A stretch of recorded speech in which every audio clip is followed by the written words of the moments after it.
গল্পের শুরুতে আমাদেরকে মেইন ক্যারেক্টার সানকে দেখানো হয়, যে একজন সোশ্যাল মিডিয়া সেলিব্রিটি। এ হচ্ছে সানের বন্ধু এবং ম্যানেজার পিট। এরা মূলত ফেসবুক বা ইউটিউবে ডকুমেন্টারি বা প্রতিবেদন টাইপের ভিডিও আপলোড করে থাকে। তারা পরবর্তী ভিডিও শ্যুট করার জন্য পাশের গ্রামে যাচ্ছিল, কিন্তু সান যেতে চাচ্ছিল না। পিট বলে কাজ না করলে আমাদের ফলোয়ার কমে যাবে, ভিউজ আসবে না। সান বলে তোমার কাছে সবচেয়ে ইম্পর্টেন্ট কোনটা, ভিউজ, ফলোয়ার নাকি আমি? পিট বলে অবশ্যই ভিউজ, কারণ ভিউজ না আসলে টাকা কোথা থেকে আসবে, আর যদি টাকা না আসে তাহলে আমাদেরকে অন্য জব খুঁজতে হবে। তো পিটের এসব কথা শুনে সান গ্রামে যেতে রাজি হয়। রাস্তায় ট্যান এবং এনা নামের দুজন তাদের কাছে লিফট চায়, কারণ তাদের গাড়িটা খারাপ হয়ে গিয়েছে এবং তারা ওই একই গ্রামের দিকে যাচ্ছিল। তখন ট্যান মনে মনে বলে, আরে এটা তো সেই বদ মেজাজি অ্যারোগেন্ট স্টার, মনে হয় ও আমাদেরকে লিফট দিবে না, একটু হেসে দিয়ে দেখা যাক। আরে কতক্ষণ দাঁড়িয়ে রাখবি, এবার তো গাড়িতে তোল। ট্যানের মনে মনে বলা এসব কথাগুলো সান শুনতে পারছিল, অর্থাৎ মানুষের চিন্তা ভাবনা বা থটগুলো সান শুনতে পেত, যাকে সুপার পাওয়ার বলা যায়। সানের এই ব্যাপারটার বিষয়ে তার বন্ধুরাও জানতো। আর এই পাওয়ারের কিছু অসুবিধাও রয়েছে, যেমন সান বেশি মানুষের সামনে যেতে পারতো না, কারণ এতগুলো মানুষের থট একসাথে শুনলে তার মাথায় প্রচণ্ড ব্যথা করতো। তাই সান সবসময় হেডফোন লাগিয়ে মিউজিক শুনতো, যাতে অন্যদের চিন্তা ভাবনাগুলো শুনে তার মাথা ব্যথা না হয়। এই কারণেই সান খুব কম কথা বলতো, তাই সবাই তাকে বদ মেজাজি বা অ্যারোগেন্ট স্টার বলে ডাকে। এখন ট্যানের থটগুলো শুনে সান খুব রেগে যায়। তখন এনা এসে তাদের কাছে সাহায্য চায়, কিন্তু সান তাদেরকে সাহায্য না করেই চলে যায়। গ্রামে এসে তারা তাদের এক বন্ধু কিনের বাড়িতে ওঠে, যেখানে ব্রাউনি নামের একটি মেয়ে, যে হচ্ছে সানের ডাইহার্ট ফ্যান। সে সানকে দেখে প্রচণ্ড এক্সাইটেড হয়ে যায়। তখন এনা এবং ট্যানও সেখানে চলে আসে। এনা হচ্ছে একজন স্টোরি রাইটার এবং ট্যান হচ্ছে তার ম্যানেজার। তারা দুজন এই গ্রামে এসেছে নতুন স্টোরির আইডিয়া খোঁজার জন্য। এরপর সান, পিট এবং কিন তিন বন্ধু একসাথে মিলে পরবর্তী ভিডিও নিয়ে আলোচনা করছিল। সানের বন্ধুরা বলে সান সত্যিই আগের চেয়ে অনেকে বেশি অ্যারোগেন্ট হয়ে যাচ্ছে, কিন্তু ভিডিওতে ওকে হাসি খুশি একটা ফ্রেন্ডলি ফেস বানিয়ে থাকতে হবে। সান বলে শুটিংয়ের সময় কিনকেও তার পাশে থাকতে হবে। কিন পাশে থাকলে তার কাছে বেটার ফিল হবে, তবে একসাথে 5 জনের বেশি মানুষ যেন তার সামনে না আসে। এরপর রাতের বেলা সান এবং পিট বাড়ির বাইরে বেরিয়ে ভিডিও নিয়ে ডিসকাস করছিল। তখন এনাও সেখানে চলে আসে, যে বলে শুনলাম তুমি নাকি খুবই অ্যারোগেন্ট, কথাটা কি সত্যি? সান বলে এতে তোমার প্রবলেম কোথায়? সে বলে আমার কোনো প্রবলেম নেই, তবে তোমাকে সফল হতে হলে অবশ্যই ফ্যানদের ভালোবাসার প্রয়োজন, আর সবসময় এভাবে রেগে থাকলে তোমার ডকুমেন্টারি সাকসেসফুল কিভাবে হবে? সান তাকে রুডলি জবাব দিয়ে সেখান থেকে চলে যায়। পরদিন সকালে তাদের শুটিং ছিল। তখন ব্রাউনিও সেখানে চলে আসে। তার আচরণে সান খুবই বিরক্ত হয়ে পড়ে, তাই পিট ব্রাউনিকে অন্যদিকে পাঠিয়ে দেয়। এরপর সান শ্যুট করতে মানা করে, কারণ সে সর্বোচ্চ 5 জনের কথা বলেছিল, কিন্তু এখানে তো অনেক লোক। তখন পিট তাকে রিকোয়েস্ট করলে সে রাজি হয়। তারা শুটিং শুরু করে। সান এবং কিন ভিডিওতে গ্রামের ব্যাপারে বলছিল, যে এই গ্রামটা বিশাল এক ড্যাম মানে বাঁধের পাশে অবস্থিত। এখানকার বেশিরভাগ লোকেই ধান চাষাবাদ করে এবং এখানকার রাইস আমাদের দেশে খুবই জনপ্রিয়। এ ব্যাপারে আরও বিস্তারিত জানতে লোকজনের সাথে তাদের কথা বলতে হবে, কিন্তু সান যেতে চাচ্ছিল না। এসব অ্যানা দেখতে পেয়ে সবাইকে হাততালি দিতে বলে, তাই সান বাধ্য হয়ে সেখানে প্রবেশ করে। একসাথে এতগুলো মানুষের থট শুনে সানের মাথায় প্রচণ্ড ব্যথা হতে শুরু হয়। সে দৌড়ে ওখান থেকে বেরিয়ে আসে। বাইরে এসে মিউজিক শুনছিল। এনাও সেখানে চলে আসে, যে জানতে চাচ্ছিল যে সান এমনটা কেন করলো। সান তার সাথে খুবই অ্যারোগেন্টলি বিহেভ করে, কিন্তু অদ্ভুত ব্যাপার হচ্ছে সে এনার কোনো থট শুনতে পারছিল না। সে অবাক হয়ে জিজ্ঞেস করে, তোমার কি কোনো মস্তিষ্ক নেই, মাথায় কোনো চিন্তা ভাবনা আসে না? যেটা শুনে এনা রেগে গিয়ে বলে, তুমি হচ্ছে একটা ফেক পার্সন, তুমি ফ্যানদের ইমোশনের সাথে খেলছো। সান বলে কারোর সম্পর্কে না জেনে তাকে জাজ করা একদম উচিত নয়। এটাতে এনা বলে, এক্স্যাক্টলি আমার সম্পর্কে না জেনে আমাকে ব্রেনলেস বলাটাও তোমার মোটেও উচিত হয়নি। এরপর সান রাতের বেলা কিনের সাইকেল নিয়ে এক্সারসাইজ করতে বের হয়। তখন দুজন লোকের সাথে তার দেখা হয়, যারা বাইকে করে যাচ্ছিল। তাদের থট শুনে সান ভয় পেয়ে যায়, কারণ সেই দুজন কয়েকদিনের মধ্যেই বড় ধরনের চুরি করার প্ল্যান করছিল। পরদিন সকালে পিট বলে সে একটা শর্ট ভিডিও আপলোড করেছিল, সেটাই খুবই কম ভিউজ আসছে। তখনই ব্রাউনি তাকে ভিডিও আপলোড করার কিছু টিপস দেয়, কিন্তু সান এখনও সেই চোরদের বিষয়টা নিয়ে চিন্তিত ছিল। তাই ব্রাউনিকে সেখান থেকে পাঠিয়ে দিয়ে সব কিছু তার বন্ধুদেরকে বলে এবং তারা সেই চোর দুটোকে ধরার প্ল্যান করে। অন্যদিকে ব্রাউনি গিয়ে এনার কাছে বলে সান এবং তার বন্ধুরা কোনো এক সিক্রেট বিষয় নিয়ে আলোচনা করছে।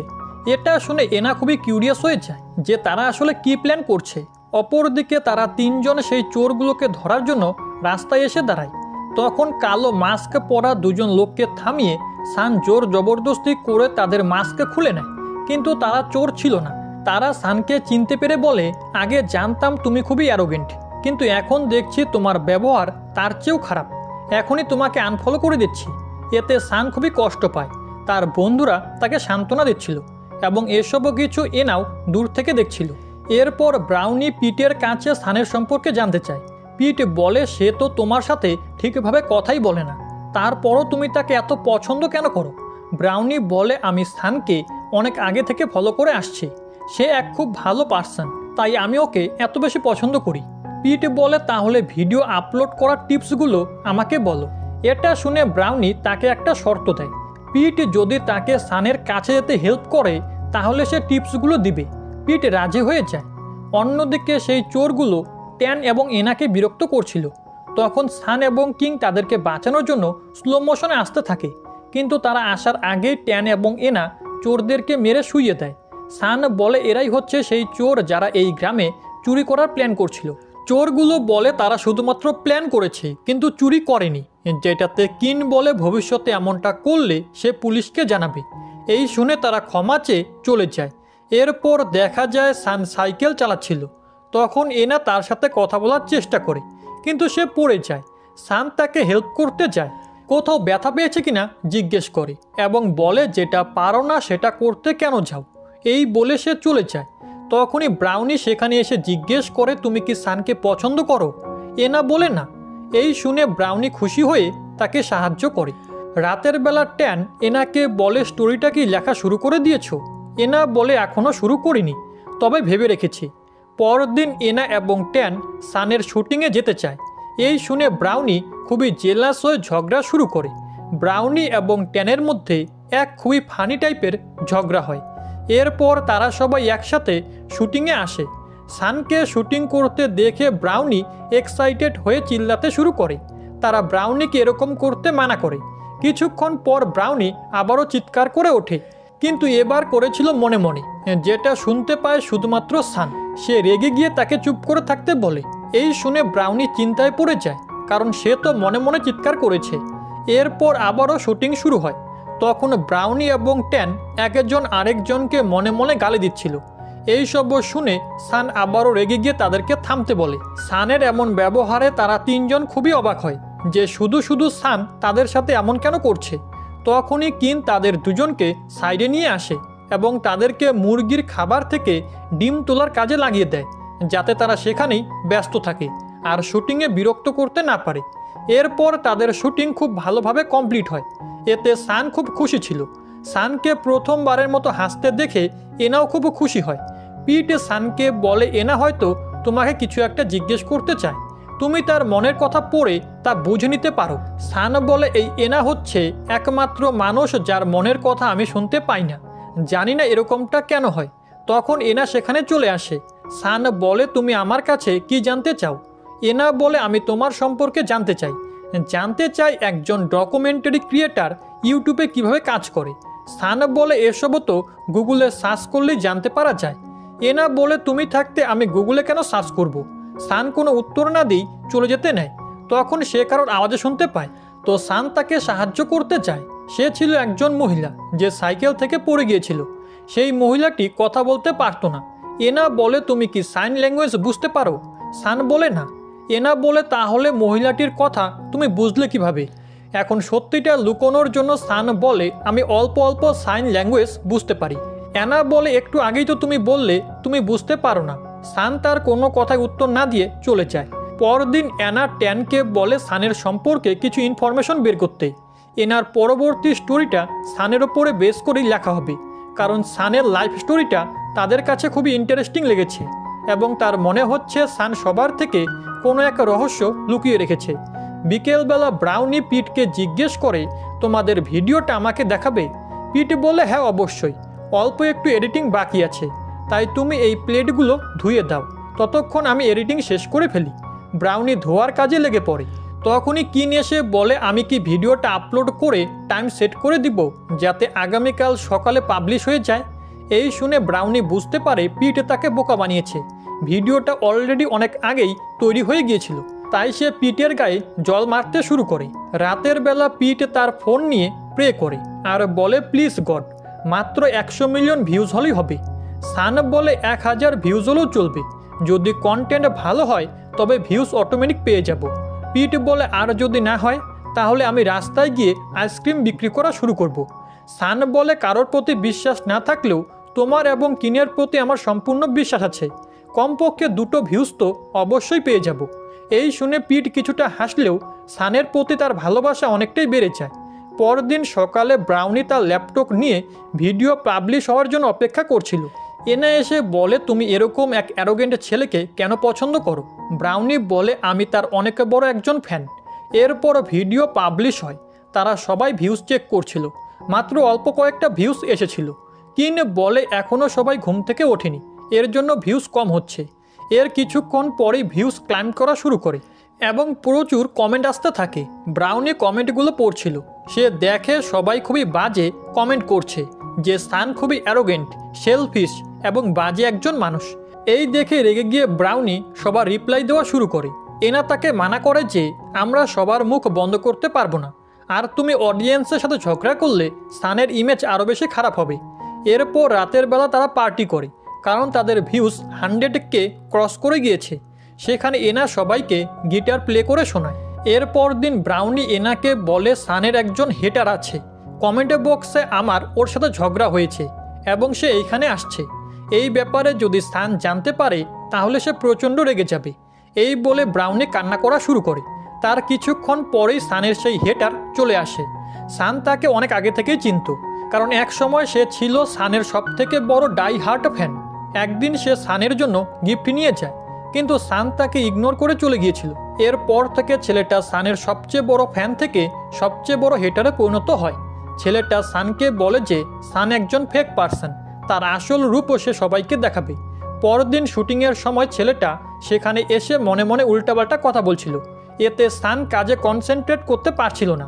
পিট ব্রাউনিকে বলে, তোমার জন্যই এখন আমাদের শুটিংয়ে প্রবলেম হচ্ছে, কমেন্টে রিপ্লাই না করলে এরকমটা কখনোই হতো না। ব্রাউনি তার কাছে ক্ষমা চায়। তার চোখের জল দেখে পিট তাকে ক্ষমা করে দেয়। তখন সান সেখানে চলে আসে। ব্রাউনি তার কাছেও ক্ষমা চাইলে সান তাকে ক্ষমা করে না, খুবই রেগে যায়। আর এইসব কিছু সানের সেই হেটার দূর থেকে রেকর্ড করতে থাকে। এই দেখে এনা তার কাছে এসে বলে, সানকে বিরক্ত করা বন্ধ করো। ছেলেটা বলে, তুমি জানো না সান আমার সাথে কি করেছে। এনা বলে, আমি সব জানি, তুমি সানকে নিয়ে খুব বেশি এক্সাইটেড ছিলে, যার কারণে তুমি ঠিকভাবে লেখাপড়া করতে না। তখন তোমার বাবা মায়ের রিকোয়েস্টে সান তোমার সাথে বাজে ব্যবহার করতো, যাতে তুমি ঠিকভাবে লেখাপড়া করতে পারো। এই শুনে ছেলেটা তার ভুল বুঝতে পারে। এরপর এনা সানকে ব্রাউনির কাছে ক্ষমা চাইতে বলে। সে বলে, তুমি তোমার পাওয়ার ব্যবহার করে অনেক ভালো কিছু করতে পারো, পাওয়ারের কারণে রেগে গিয়ে ফ্যানদের সাথে বাজে ব্যবহার করা উচিত নয়। এই শুনে সান একদম হতবাক হয়ে যায় যে তার পাওয়ারের ব্যাপারে এনা কি করে জানলো। পিট মনে মনে বলে, আমি এনাকে কিচ্ছু বলিনি। তখনই সান একটা বাইকের সাউন্ড শুনতে পায়। সে এনাকে রাস্তার মাঝখান থেকে সরে আসতে বলে। এনা বলে, প্রথমে প্রমিস করো যে তুমি ব্রাউনের কাছে ক্ষমা চাইবে। তখনই দুটো বাইক হাই স্পিডে সেখানে চলে আসে এবং সান ভাগ্যক্রমে এনাকে বাঁচিয়ে নেয়। তারপর ফেরার সময় এনা বলে, তোমার এই পাওয়ারটা ব্যবহার করে তুমি অনেক লোকের উপকার করতে পারো, যেমনটা একটু আগে করলে। এনা আরও বলে, সে একটা স্টোরি পড়েছিল যেখানে একটি মেয়ে কাউকে স্পর্শ করলে তার অতীতের বিষয় জানতে পারত। এছাড়াও মেয়েটি মানুষের কষ্টগুলো অনুভব করতে পারত। সান বলে, আমি কোনো গল্প নই, বাস্তব। এনা বলে, আমি তোমার সাথে থাকতে চাই, কারণ আমার পজিটিভ চিন্তাভাবনা তোমার পাওয়ারকে সঠিকভাবে ব্যবহার করতে এবং সুরক্ষিত রাখতে সাহায্য করবে। এরপর সানের সেই হেটার তার কাছে এসে ক্ষমা চায়, বলে, তুমি আগে কেন বলনি যে আমার মা বাবা তোমাকে আমার সাথে বাজে ব্যবহার করতে বলেছিল। সান বলে, তুমি কিভাবে জানলে? সে বলে মিস অ্যানা আমাকে বলেছে। সান এনার কাছে আসে আর তার সাথে বন্ধুত্ব করার চেষ্টা করে, বলে তুমি কি সত্যি আমাকে সাহায্য করবে? এনা বলে আমার থট পড়ে বুঝে নাও। সান বলে আমি সবার থট শুনতে পাই, শুধু তোমাকে ছাড়া। এই শুনে এনা অবাক হয়ে বলে তাহলে আমি তোমাকে মনে মনে যা ইচ্ছে তাই বলতে পারি। এরপর অ্যাক্সিডেন্টলি সানের হাতে আইসক্রিম পড়ে যায়, তাই সে ওয়াশ করতে চলে যায়। তখন ট্যান এসে এনাকে বলে তার স্টোরি সিলেক্ট হয়ে গেছে। সানের কাছে যাওয়া, তার সম্পর্কে সব কিছু জেনে তার উপরে স্টোরি লেখা, এটা খুবই ভালো একটা প্ল্যান ছিল, আর আমাদের এই প্ল্যানটা সাকসেসফুল হয়েছে। এই কথা সানও শুনতে পায় আর বলে তুমিও বাকিদের মতোই শুধু নিজের প্রয়োজনেই আমার কাছে আসলে। এর কয়েকদিন পর পিট এবং সান একটা ঝিলের কাছে বসেছিল। পিট বলে মেয়েটাকে এভাবে তাড়িয়ে দেওয়া তোমার মোটেও উচিত হয়নি। এরপর রাতের বেলা তারা সেইখানেই ক্যাম্পিং করছিল। এনা এবং ব্রাউনিও সেখানে চলে আসে। অ্যানা সানের সাথে কথা বলার চেষ্টা করে, কিন্তু সান তার কোনো কথা শুনতে চায় না। এনা তাকে কনফেস করে বলে আমি তোমার কাছে স্টোরি লেখার জন্য এসেছিলাম, তবে ধীরে ধীরে আমি তোমাকে পছন্দ করতে শুরু করেছি। আমি অনেক দূর থেকে এসেছি শুধুমাত্র তোমার কাছে ক্ষমা চাওয়ার জন্য। কিন্তু সান তার কোনো কথা না শুনেই তাকে জঙ্গলে একা রেখে চলে আসে। পিট বলে এত অন্ধকারের মধ্যে তাকে জঙ্গলে একা ফেলে কিভাবে চলে আসলে তুমি? সে সানকে একটা টর্চ লাইট দিয়ে বলে এক্ষুনি এনাকে খুঁজে নিয়ে আসো। সান এনাকে খুঁজতে জঙ্গলে চলে আসে। এনা লুকিয়ে সানকে দেখছিল। আসলে অ্যানা, পিট এবং ব্রাউনি মিলে এরকমটা প্ল্যান করেছিল। তারা দেখতে চেয়েছিল সান সত্যি সত্যি এনাকে কেয়ার করে কিনা। এরপর এনা সানকে ডেকে মিথ্যে বলে যে সে পায়ে ব্যথা পেয়েছে, তাই সান তাকে পিঠে করে ক্যাম্পে নিয়ে আসে। তাদেরকে দেখে পিট মনে মনে বলে প্ল্যান সাকসেসফুল। তার এই থট শুনতে পায় সান এবং জিজ্ঞেস করে কিসের প্ল্যান। এই শুনে পিট এবং ব্রাউনি গান গাইতে গাইতে অন্যদিকে চলে যায়, যাতে সান তাদের থটগুলো শুনতে না পায়। পরদিন তারা অন্য একটি ডকুমেন্টারি করার জন্য এক দর্শনীয় স্থানে আসে। সেখানে ব্রাউনি এসে সানের কাছে ক্ষমা চায়। তখন সান উল্টো ব্রাউনির কাছে ক্ষমা চায় এতটা বাজে ব্যবহার করার জন্য। ব্রাউনি খুশি হয়ে সানকে জড়িয়ে ধরে বলে আমি শুধুমাত্র তোমার ফ্যান, আমি আর কারোর ফ্যান হতে চাই না। এই দেখে পিট বলে আরে সরি বলাটাই যথেষ্ট ছিল, এত শক্ত করে জড়িয়ে ধরার কি আছে। এর পরের সিনে ব্রাউনি পিটকে বলে আমি সানকে দেখার জন্য মাঝে মধ্যেই আসবো। পিট বলে শুধু সানকে দেখার জন্য? ব্রাউনি বলে না, তোমাকেও দেখতে আসবো। এরপর এনা সানকে বলে প্রথম দেখার পর থেকেই তোমাকে ভালো একজন মানুষ মনে হয়েছিল, কিন্তু সবার সাথে বাজে বিহেভ কেন করতে তা বুঝে উঠতে পারিনি, তাই তোমার সাথে আরও বেশি সময় কাটিয়েছি, তোমাকে নিয়ে লিখেছি, তোমাকে আরও বেশি জানতে চেয়েছি, আর এখন মনে হচ্ছে আমি তোমার প্রতি একটু বেশি ইন্টারেস্টেড হয়ে পড়ছি। সান বলে তুমি তো রাইটার, তার জন্যই এত সুন্দর করে কথাগুলো বললি। এনা বলে বাকিদের মতো আমার থটগুলো যদি শুনতে পেতে তাহলে বুঝতে। সান বলে তোমার থট শুনতে হবে না, তোমার হার্টবিটের শব্দ এখান থেকে শুনতে পাচ্ছি। এনা বলে যখন আমি তোমার সাথে থাকি তখন আমার খুব ভালো একটা অনুভূতি হয়, আমি সত্যিই তোমার বন্ধু হতে চাই। এই শুনে সান রেগে গিয়ে বলে আমি তোমার বন্ধু হতে চাই না, যেটা বলে সে এনার কাছাকাছি চলে আসে। এরপর সান বলে আমি বুঝতে পেরে গিয়েছি যে গল্পের সেই কাল্পনিক মেয়েটা হচ্ছ তুমি, যে মানুষকে স্পর্শ করলে তার অতীতের বিষয় জানতে পারে, কিন্তু আমি যেমন তোমার থট শুনতে পাই না, ঠিক একইভাবে তুমি আমার অতীতের বিষয় জানতে পারোনি, কিন্তু বাকিদের স্পর্শ করে তার স্মৃতি থেকে আমার সম্পর্কে কিছুটা জানতে পেরেছো। তাই আমাদের উচিত এখন থেকে একসাথে থাকা। আর এমন একটি কিউট এন্ডিংয়ের মাধ্যমেই গল্পটির পরিসমাপ্তি ঘটে।